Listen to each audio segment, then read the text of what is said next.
Hello ষষ্ঠ শ্রেণীর শিক্ষার্থীরা, আশা করি তোমরা সবাই ভালো আছো। তো তোমার পূর্ববর্তী পরীক্ষাগুলো ভালো হয়েছে। তো তোমাদের 15 তারিখ যেটা রয়েছে ইতিহাস ও সমাজ বিজ্ঞান পরীক্ষাটা 15 তারিখে অনুষ্ঠিত হবে।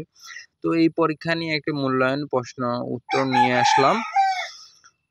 তো তোমাদের বলি, আমার চ্যানেলটি এখনো যারা সাবস্ক্রাইব করোনি দ্রুত সাবস্ক্রাইব করে দাও, আর পাশে থাকা নোটিফিকেশন বাটন অল করে দাও মূল্যায়নের সকল রকমের তথ্য পেতে। তো আজকে প্রশ্নটি শুরু করার আগে তোমাদের একটি উদ্দীপক পড়ায় দিই। রূপগঞ্জ গ্রামের মমতা ছোটবেলা থেকে শিক্ষার গুরুত্ব বুঝতো। মায়ের আকস্মিক মৃত্যুর পর মমতা নিজের পড়াশোনা করে এবং সুলতানার স্বপ্ন বই পড়ে নারীর ক্ষমতায়নের স্বপ্ন দেখে। মমতা বড় হয়ে গ্রামের মেয়েদের জন্য একটি ছোট স্কুল চালু করে সেখানে তারা বিনামূল্যে পড়ার সুযোগ করে দেয়। আর এই প্রচেষ্টায় রূপগঞ্জ ধীরে ধীরে আলোকিত হতে শুরু করে। একদিন মমতার স্কুলে একটি অনুষ্ঠান হয়। প্রধান অতিথি বিদ্যালয়ের উপজায় মতামতকে সমাজের আলোক বক্তৃতা করতে ঘোষণা করেন। মমতা বলেন যে এই সম্মান আমার একার নয়, এই সম্মান সকল মেয়েদের। মমতার সংগ্রামে তোমরা এটা পড়ে নিবা। তাহলে কাজ 1 রয়েছে, গল্পে মমতার চরিত্রটি কোন নারীবাদী সমাজ সংস্কারের সাথে মিল রয়েছে? সংক্ষেপে তার জীবনের সাথে গুরুত্বপূর্ণ তথ্যগুলো লেখো। তো প্রশ্ন এটা। এখন একক কাজ আমরা যে উত্তরটি সাজিয়ে রেখেছি এটা কিন্তু তোমাদের একক কাজ আসবে। তো উত্তরটি হবে এরকম যে মমতা চরিত্রের সাথে বেগম সাখাওয়াত হোসেনের সাথে মিল আছে। বেগম রোকেয়া 9 ডিসেম্বর 1880 সালে বেগম রোকেয়া জন্মগ্রহণ করেন। তার বাবার নাম হলো জাহিরুদ্দিন মোহাম্মদ আবু আলী সাবের। মায়ের নাম ছিল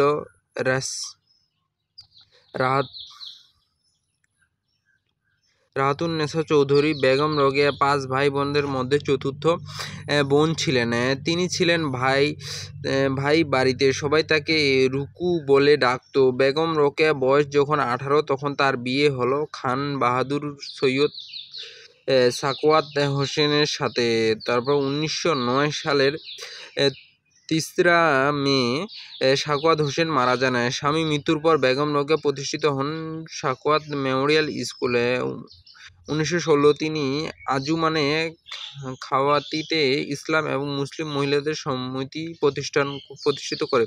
তিনি নারী শিক্ষার জীবনের ব্রত হিসেবে গ্রহণ করেছিলেন এবং 1932 সালে 9 ডিসেম্বর তিনি মারা যান।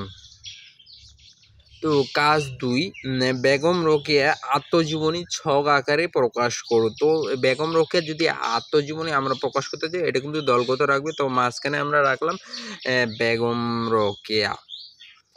তো এখন যে আত্মজীবনীর মধ্যে রয়েছে, প্রথম হলো তিনি কবি, গল্পকার, সমাজ সংস্কার প্রাবন্ধিক, নিষ্ঠাবান, সত্যনিষ্ঠ, জন্ম সমৃদ্ধ পরিবারে মুসলিম মহিলা সমিতি প্রতিষ্ঠাতা। ডাক নাম হলো রুকু।